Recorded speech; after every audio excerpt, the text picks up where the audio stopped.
En esta presentación continuamos con el análisis del gobierno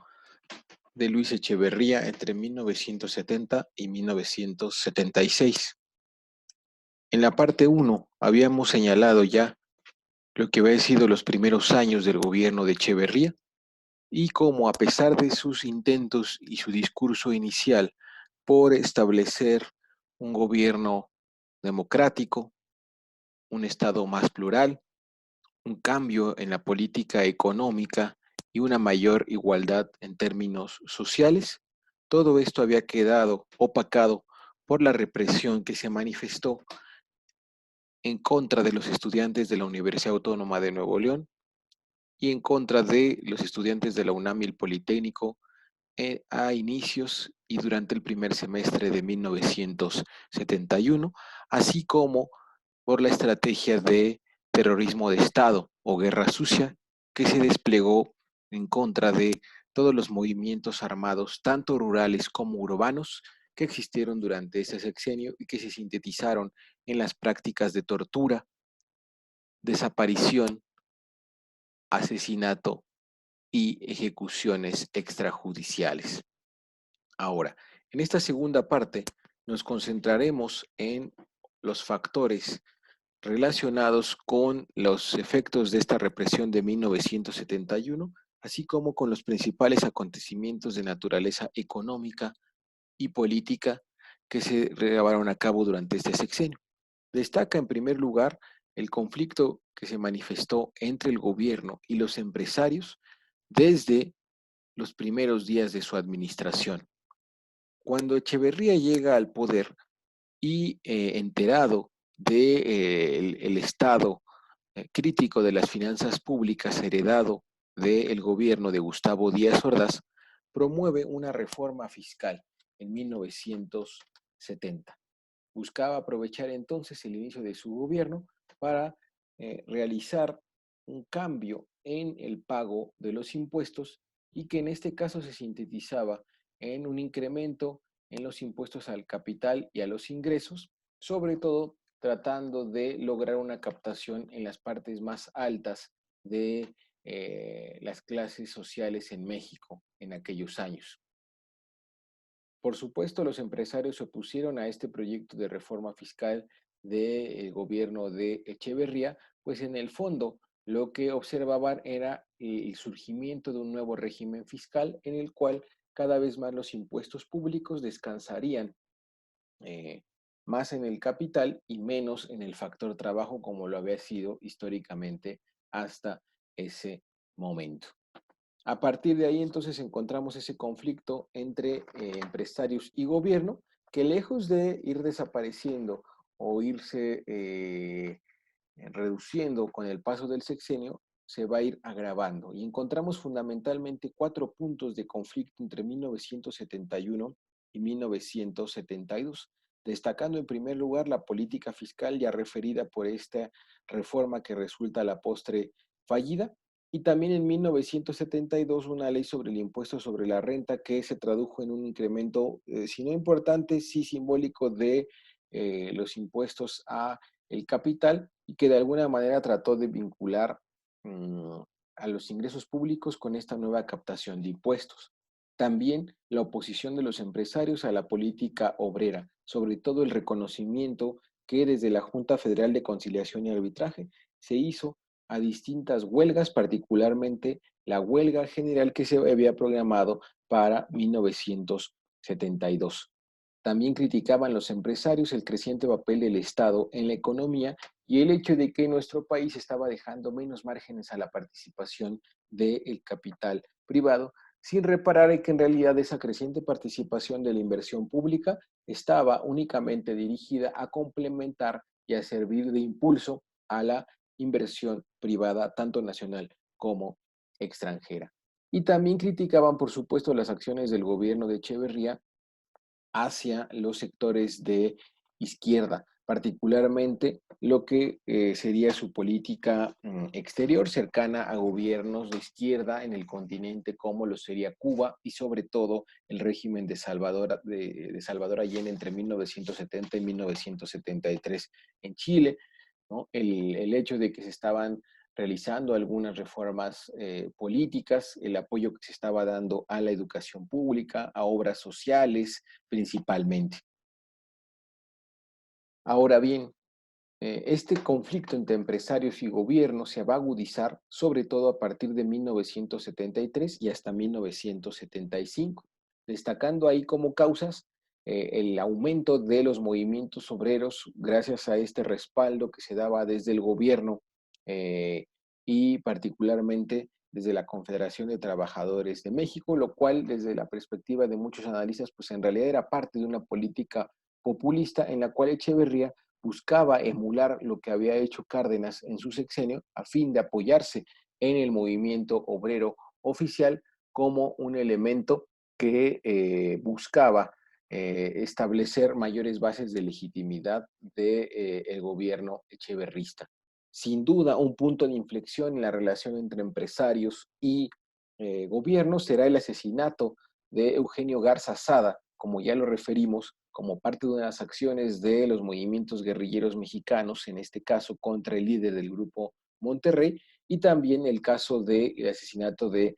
Fernando Aranguno. Estos dos prominentes de la burguesía mexicana serán utilizados como un recurso político de las organizaciones empresariales para reclamar a Echeverría, ¿sí? Que ha sido rebasado por estos movimientos guerrilleros y que es momento de utilizar mano dura en contra de todos ellos, y es justamente ahí cuando se recrudece la estrategia de contrainsurgencia de paramilitarismo que ya hemos referido en la primera parte. Destaca también las medidas que toma el gobierno mexicano de solidaridad hacia el gobierno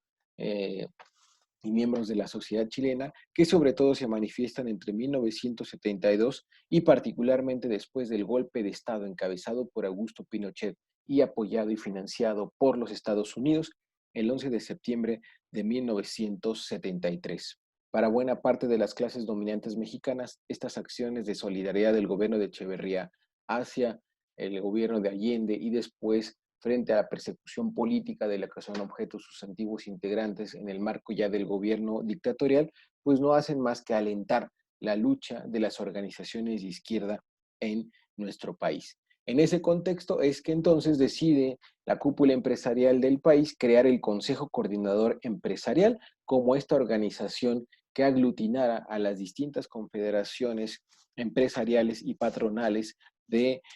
nuestro país, y a través de esta organización cultural, el Consejo Coordinador Empresarial, que hasta la fecha existe, desplegarán una serie de acciones contra el gobierno de Echeverría, particularmente las tres que aparecen ahí: la huelga de propietarios agrícolas, ¿sí? Particularmente en el estado de Sinaloa y Sonora, en donde se habían ya realizado distintas ocupaciones de tierra por parte de los movimientos campesinos, también una serie de medidas contra la ley de asentamientos humanos, ya que señalaban que seguía fortaleciendo el papel del Estado y abría la puerta a futuras expropiaciones en nombre del interés público. Y también criticaban la serie de cambios que se habían hecho al artículo 27 de la Constitución, a través de las cuales el Estado tenía el derecho de imponer a la pequeña propiedad las modalidades que dictara el interés público. Obviamente, este Consejo Coordinador Empresarial se constituyó a partir de ese momento en el Frente Unido de Empresarios y en una mejor y mayor capacidad de acción dada su unidad frente al gobierno cada vez más débil y más acorralado de Luis Echeverría. Destaca en este caso, en esta diapositiva,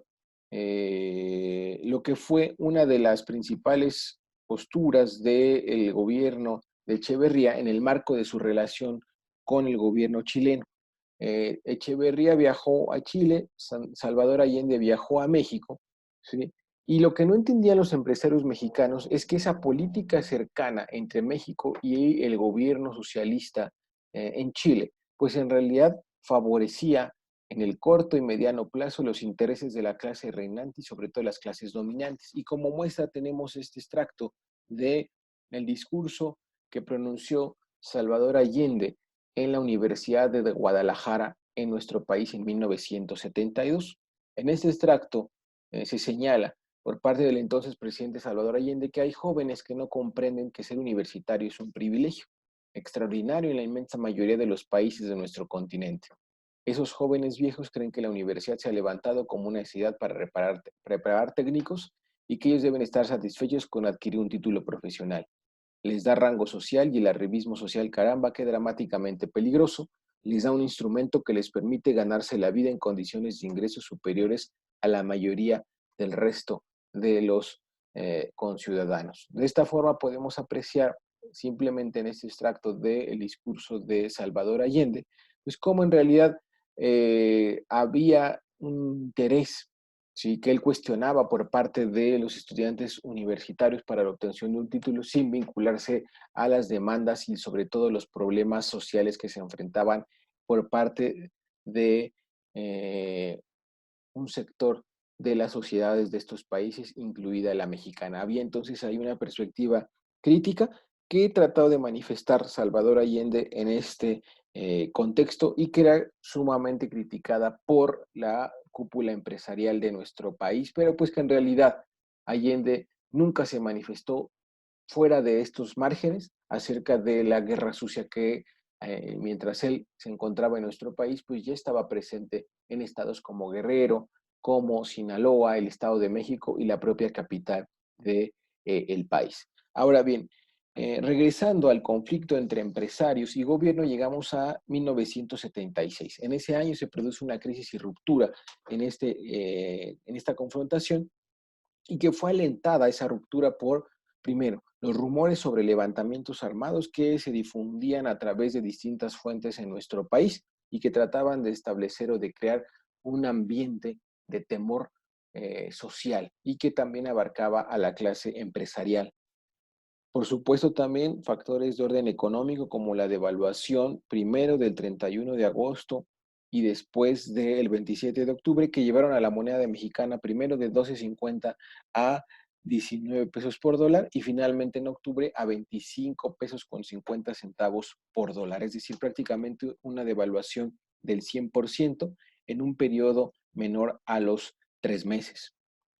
También se difundió en aquel contexto, recordemos que es un año electoral, un año de elección presidencial 1976, que era probable que hubiese un autogolpe de Estado promovido desde la misma presidencia de la República. Esta situación, por lo tanto, anularía el proceso electoral y le permitiría o abriría la puerta a Echeverría a mantenerse en el poder durante un tiempo indefinido. Esta situación entonces en suma llevó a que salieran del país millones de pesos en capitales y que por lo tanto la de por sí precaria situación de la economía nacional se agravara y se profundizara, llevando también en suma a una crisis de confianza de toda la clase empresarial hacia el gobierno que por su parte pensaba que tenía el apoyo popular debido a una serie de acciones en materia de política social, particularmente frente al movimiento campesino y el movimiento obrero. Lo cierto es que esa supuesta confianza de las clases trabajadoras, pues no eran tales, ¿sí?, puesto que en realidad estos sectores campesinos, obreros, etcétera, pues lejos de confiar, temían al gobierno de Echeverría, mismo que entonces se enfrenta a un contexto de aislamiento en 1976, pero que no por ello necesariamente se tradujo, como lo veremos, en una crisis de carácter político electoral. Ahora bien, en cuanto a los factores económicos, este sexenio ya señalábamos en su introducción, pues es un ejemplo del agotamiento de la política del desarrollo estabilizador, del milagro mexicano, y el inicio de manera gradual de una crisis que finalizará en 1982, pero cuyas bases se establecen desde el sexenio de Luis Echeverría. Tenemos en primer lugar la recesión inicial de 1971. El sexenio de Díaz Ordaz llegó a su fin con aparentes signos positivos en el terreno económico, como un Producto Interno Bruto del 6%, un PIB per cápita también importante de 3.5% y un aumento salarial del casi 5% en términos reales. No obstante, existían dos elementos preocupantes para el ámbito económico de nuestro país. Una inflación de 6%, ¿sí?, que venía en aumento, y que era ya el doble, en 1960 era el doble de lo que había sido en 1969, y también un déficit público que venía aumentando paulatinamente año tras año y que pues ponían en evidencia ya algunas de las señales de la debilidad de la economía nacional. Ante esa desaceleración del PIB, ¿sí? Las necesidades del contexto social que ya hemos descrito, ¿no? Movimientos estudiantiles, obreros, campesinos, un choque con el sector empresarial, pues el gobierno de Echeverría plantea una nueva política económica que denominará como de desarrollo compartido. Esa política tendrá como ejes, por ejemplo, el crecimiento del PIB, pero con una mejor distribución del ingreso, con lo cual pues había una crítica implícita a una mala distribución del ingreso en los gobiernos anteriores, un reforzamiento también de las finanzas públicas y del denominado sector de empresas paraestatales, una reducción también gradual de la deuda externa que ya había llegado cada vez a niveles más comprometedores para la independencia económica y política del país, y también la modernización tanto del sector agrícola como una racionalización del proceso de industrialización, es decir, sí mantener una protección al mercado y los empresarios mexicanos, pero de manera más focalizada. Toda esta política entonces implicaba un papel creciente y renovado del Estado en la recomposición de las fuerzas económicas y sociales favorables, en última instancia, a la pequeña y mediana burguesía nacional. En el contexto entonces de esta nueva política denominada como desarrollo compartido, eh, se busca, en primer lugar, establecer una política restrictiva para lograr el equilibrio de las finanzas públicas. En este contexto se reduce el gasto público casi en un 4% en el primer año de gobierno de Echeverría, es decir, sacrifica el gasto para lograr un equilibrio con los ingresos. Eso también significó una reducción de la inversión pública en más de 20%. Y al caer la inversión pública, pues evidentemente también se redujo la inversión privada, ¿sí? Se produjo un aumento del desempleo, ya que tanto empresas públicas como privadas tuvieron que despedir a personal. Se produjo también una inflación con un aumento de precios, y finalmente todo esto se sintetizó en la caída del crecimiento del PIB, ¿sí? El cual venía, decíamos, de un crecimiento del 6% en el último año de Díaz Ordaz, y ahora en el primer año de Echeverría crecía simplemente 4.2%. En suma, estábamos hablando entonces de una recesión interna que, sumada a un contexto internacional caracterizado por el fin del patrón oro-dólar en 1971 y a un proteccionismo de los Estados Unidos ya durante el gobierno de Richard Nixon, quien buscó ese proteccionismo como una alternativa ante el crecimiento de otras economías como la alemana en Europa y la japonesa en Asia, pues presentaban un escenario económico bastante complicado en función de los intereses y los objetivos del gobierno de Echeverría. Aquí aparecen entonces algunos de los elementos que ya hemos mencionado, ¿no? La crisis económica internacional con el fin de la política restrictiva y la aceleración del gasto, que inmediatamente van a derivar entonces en un cambio y una transformación de esa política económica. Vuelve a crecer el gasto y la inversión pública, ¿sí? Y eso en montos importantes. En 1972 hablamos de un aumento del 20%, lo que inmediatamente, como un efecto rebote, se tradujo en un aumento significativo del PIB, ¿no? Se duplica del 4.2 en el 71 al 8.5% en 1972. El problema es que, si bien se había señalado que una de las prioridades era mantener el equilibrio de las finanzas públicas, pues aquí se abandona ese objetivo y el déficit aumenta de 2.5 a prácticamente el 5%. Una forma de financiar ese déficit, es decir, financiar ese creciente gasto, pues será a su vez incrementar los ingresos del gobierno. Por eso se intenta una nueva reforma fiscal al fin de aumentar los ingresos públicos a través de los impuestos al capital, pero que, al igual que en el primer caso, que en la reforma de 1970, resulta fallida por la oposición de las principales organizaciones empresariales. Ante la fallida reforma fiscal, el gobierno no abandona sus objetivos de aumento del gasto y la inversión pública, el cual en 1972 vuelve a aumentar 23%, y el PIB, por lo tanto, también se mantiene en una tasa muy parecida a la de 1972. El problema es que como no hubo reforma fiscal, no hubo más ingresos para el gobierno, pues no había otra alternativa más que financiar ese aumento del gasto público con la emisión de papel moneda, es decir, se ordenó al Banco Central, al Banco de México, incrementar el activo o dinero circulante, lo cual también propició como efecto colateral un aumento de los precios ya por arriba de los 2 dígitos. Ya en un contexto también socialmente muy crítico para el gobierno, ¿no? Ya estamos en pleno auge del movimiento obrero, con amenazas de huelga, movimientos armados en ciudad y campo, en todo el país. El gobierno decide en ese año aumentar un 22% el salario mínimo, con lo cual no hace más que a su vez incrementar la presión en los ingresos públicos. Por esa razón, en 1974 ya observamos cómo el PIB no crece de manera tan acelerada como lo había hecho en el 72 y en el 73, crece 6%, pero vemos cómo la que sí va al alza es la inflación ya con casi un 24%, y sobre todo el elemento que aparece aquí sí ya de manera muy preocupante y que será una constante en la parte final del sexenio será la deuda externa, que aumentó en un 40% en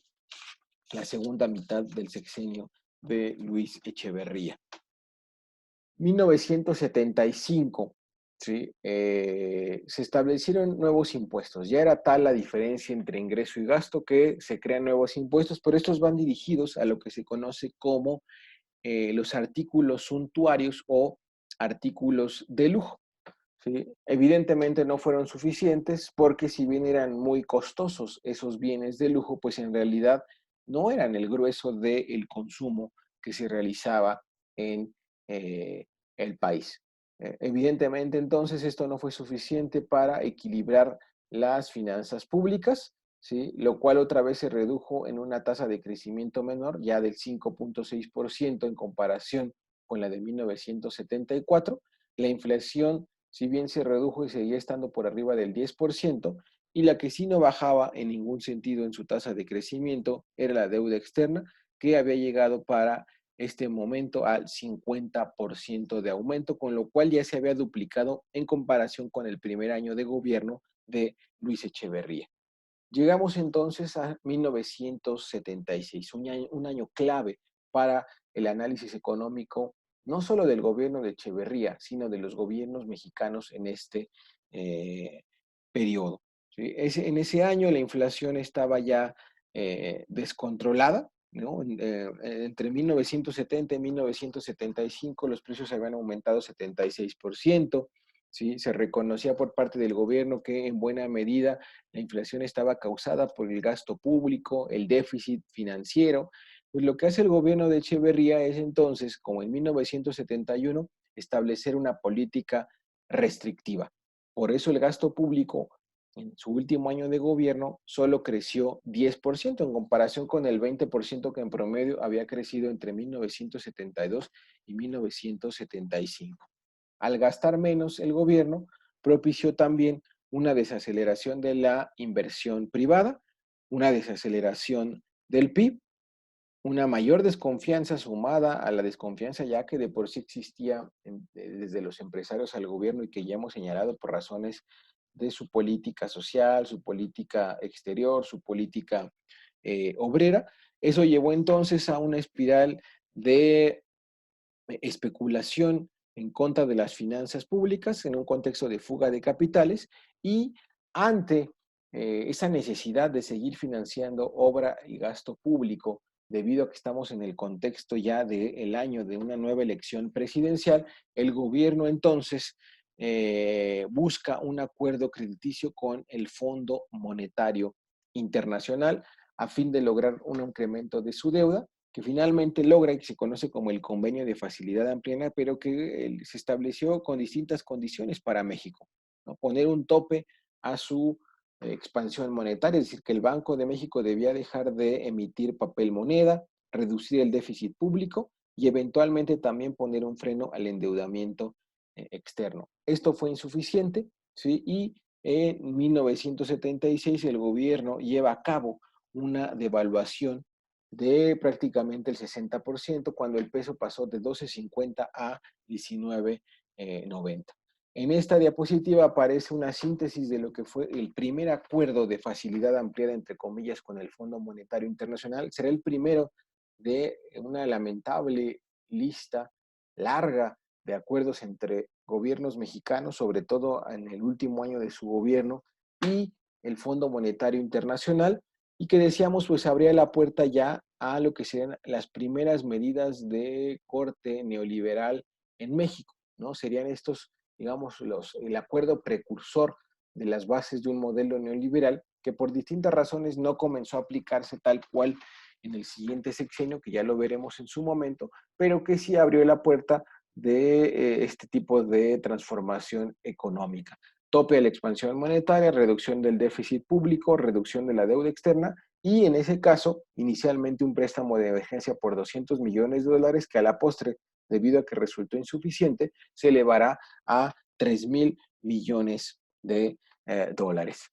Decíamos entonces que esta situación no fue suficiente, ya con una devaluación inicial de 12.50 a casi 20 pesos, siguió la fuga de capitales ante todos los rumores de lo que podía pasar en el país, un autogolpe de Estado o un golpe de Estado por parte del ejército, eh, una pérdida de credibilidad del gobierno, en aumento generalizado de precios, llevaron a esa nueva devaluación que terminaría en octubre de 1976 con nuestra moneda teniendo una paridad de 25.50 frente a el dólar y que se tradujo en una desaceleración nuevamente del Producto Interno Bruto, el cual en 1976 ya solamente crecería por encima del 4% y con una inflación del 27%. Ahora, entrando a los factores de orden social, tenemos en primer lugar la política agraria y el movimiento campesino. La promesa inicial del gobierno había constituido en continuar el reparto cardenista y la modernización posterior. Como bien lo establece el profesor Jorge Basurto en el texto de El populismo tardío de Luis Echeverría, pues una parte central del régimen o del proyecto de Echeverría consistía en reavivar, retomar esa política agrarista del sexenio cardenista y llevar a una modernización productiva y del empleo en el campo mexicano como una forma de evitar el auge que se había venido observando del movimiento campesino. Con ese objetivo en mente, promulga una serie de nuevas leyes, entre ellas la Ley Federal de la Reforma Agraria, de Aguas y de Crédito Rural en 1971 y 1973. También realiza una serie de acciones administrativas, entre las que destacan el surgimiento de la Secretaría de la Reforma Agraria, misma que vino a sustituir al Departamento de Asuntos Agrarios y de Colonias que existía previamente y que sobre todo se va a enfocar en la planeación y fortalecimiento del sistema ejidal. También surgen desde esta perspectiva el Banco Nacional de Crédito Rural y el Fondo Nacional de Fomento Ejidal, dos instancias, una financiera y otra administrativa para fortalecer la producción y del campo a través de la entrega de créditos y la organización de la producción en este sector. En suma, a lo largo de todos sus sexenios se reparten casi 13 millones de hectáreas, que fue pues una reducción muy importante en comparación con las de Díaz Ordaz.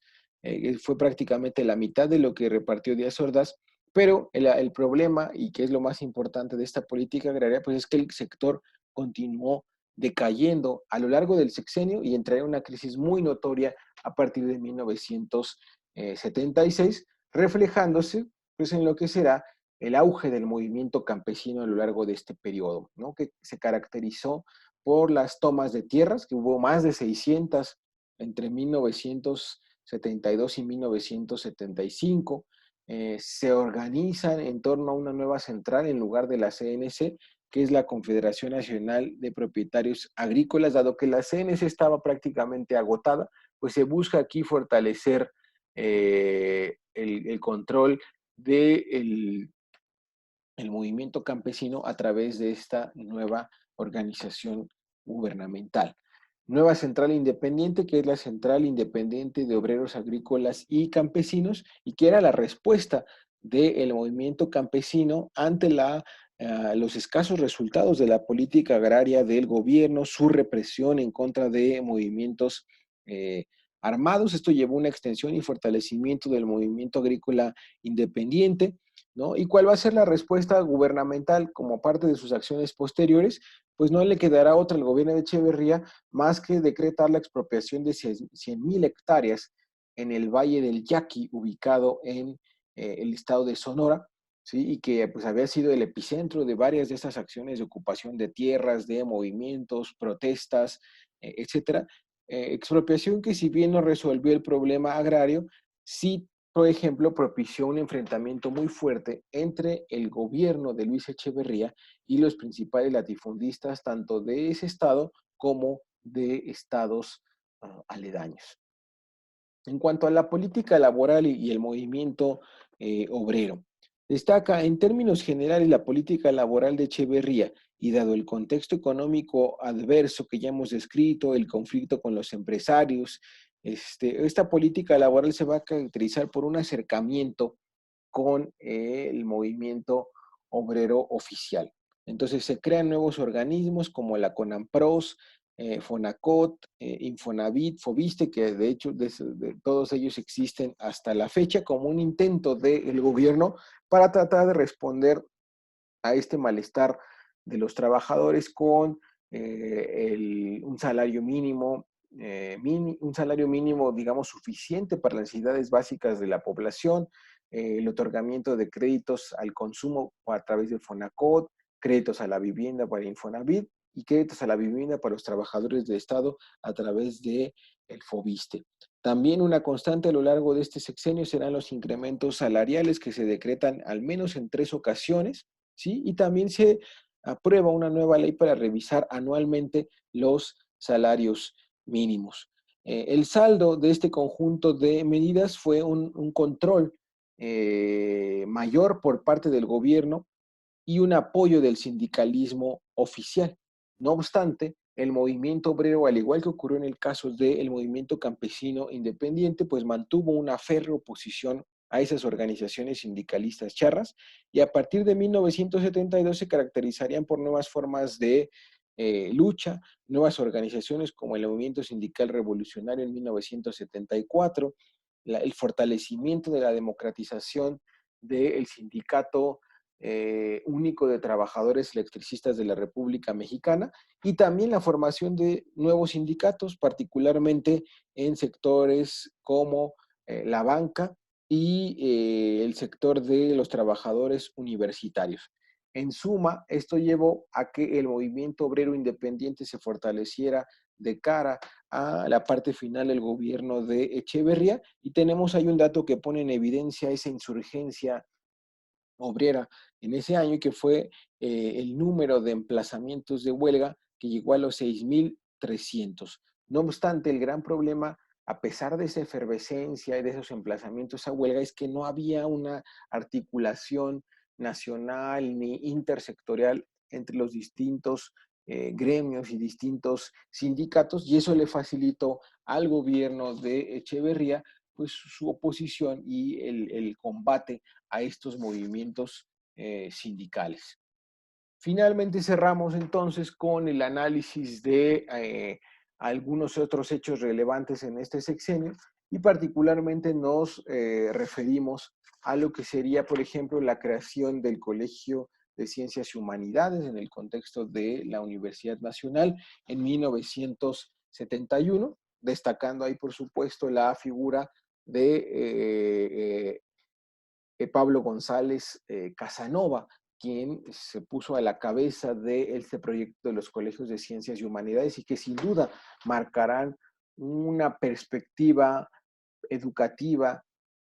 pedagógica, e incluso podríamos decir en términos sociales, muy diferente a lo que era la Escuela Nacional Preparatoria, que estaba controlada por esa perspectiva positivista, ¿sí? Aquí lo que se busca es un pensamiento, una pedagogía crítica, ¿sí? Y por lo tanto se promueve otro tipo de aprendizaje en función de un proyecto educativo que transforme el país desde el ámbito de la educación y las aulas en el nivel medio superior. También en este ámbito se crea la Universidad Autónoma Metropolitana en 1974 como un intento del gobierno para dar cabida a esta demanda por parte de jóvenes estudiantes, sobre todo ubicados precisamente en la Ciudad de México, el Estado de México y sus alrededores, para poder ingresar y hacer efectivo su derecho a la educación pública. También, ya en el ámbito de la relación entre gobierno y los medios, se crea un nuevo reglamento de radio y televisión que inicialmente pues hablaba o iba en la línea de esa apertura democrática, pero que pues en realidad solamente quedaba en el plano discursivo, ya que como lo veremos, pues este sexenio, al igual que sus antecesores, se caracterizarán por un control muy férreo de la información, de los medios masivos, de sus artículos de opinión, de sus notas periodísticas, tal y como queda reflejado al final de este sexenio con el golpe que se le da a la dirección de Julio Scherer, que tenía en ese momento en Excelsior, y que provocará entonces la salida de este personaje connotado del periodismo mexicano junto con muchos otros más, como Miguel Ángel Granados Chapa, Vicente Leñero, entre otros de lo que había sido el periódico pues, más importante para el ejercicio de la crítica en el país durante el sexenio de Echeverría, y que llevará a la postre a la fundación, por ejemplo, de la revista Proceso y de algunos otros proyectos periodísticos como el periódico Uno más Uno y más adelante incluso como el periódico La Jornada. En este intento de control gubernamental, decíamos, de los medios de comunicación, también adquiere la propiedad del Canal 13 a fin de crear y fortalecer la presencia de el gobierno en la televisión mexicana, que a la postre también se dará pie a la llamada, a la fundación de Imevisión como televisora del Estado. Se crea para el ámbito rural la Televisión Rural de México, ¿sí? Un proyecto mediático